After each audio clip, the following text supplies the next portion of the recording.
Let's say that jurisdiction exists, that is, there are minimum contacts in personal availment, and the long-arm statute allows for it. We're still not done with our analysis. We need to now determine whether venue is proper. What's the difference? Personal jurisdiction grows out of constitutional law. It says that for a particular court to exercise its power over a particular defendant, it would violate the defendant's constitutional rights. Venue, on the other hand, is exclusively statutory. It says that even though a particular court has the right to exercise its power over a defendant, the defendant has a statutory right to decline. Now, this makes a lot of sense. If we think about a state like California, for example, San Francisco and San Diego are approximately 500 miles apart. That's roughly the same distance as Washington, D.C. to Ottawa, or Detroit to Nashville. If I have an office in San Diego, I would find it a lot easier to defend a lawsuit in Phoenix or Las Vegas than I would in San Francisco. So venue says that even if you're in the right state, the defendant can put the brakes on if you're not in the right part of that state. The federal venue statute is 28 U.S.C. 1391. Make sure you take a look at it.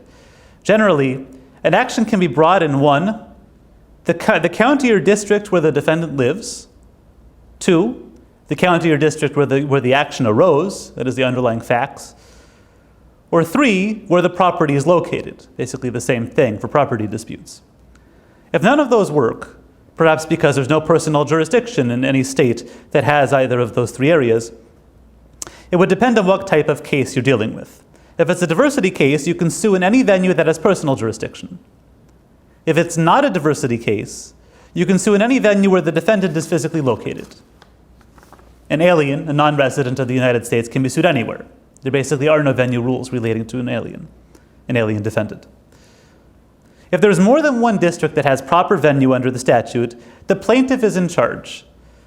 Remember, the plaintiff is the master of the lawsuit, and there's no such thing as one venue being more appropriate than another. The plaintiff need not choose a venue that's convenient for the defendant, and in fact, the plaintiff can purposefully choose a venue that's inconvenient for the defendant if he wants to, as long as it's permitted by the statute. Why do we allow that? The purpose of the venue rules is not to take all discretion away from the plaintiff. As I said, the plaintiff is the master of the lawsuit, and venue doesn't change that. We're trying to limit the plaintiff's choices a little bit so that he's not able to abuse the defendant, to level the playing field a little bit, to make it a little bit more fair, but not to take all discretion away. Just like with regard to personal jurisdiction, venue is there for the sake of the defendant. Not surprisingly, it's waivable. The defendant who fails to object in his first formal response to the plaintiff's complaint, either his answer or his Rule 12 motion, waives his right to object to venue in the future. Additionally, the defendant can agree via contract to a particular venue even long before the dispute arises. You've probably done this actually without realizing it. When you install software on your computer, it comes with a long contract that you have to click through. Next time you see one, read it. At the end, right after the part that it tells you to surrender your soul for the rest of eternity, there's a line that probably says forum selection clause or something to that effect. If you click next, you've just waived your right to venue and probably personal jurisdiction as well. And that's perfectly legal. You're allowed to do that. What if the forum selection clause mandates a venue that's not proper under the venue statute? Typically, even there, the courts will enforce the clause. It's not simply choice of venue, but it's actually venue itself. It's actually any venue in the United States. The parties have effectively agreed to waive the rights under the statute, and thus enter into a court not granted venue by the venue statute. Now let's say that for whatever reason, the court finds venue improper even though personal jurisdiction exists. The court decides that there is not venue in this location to hear this dispute.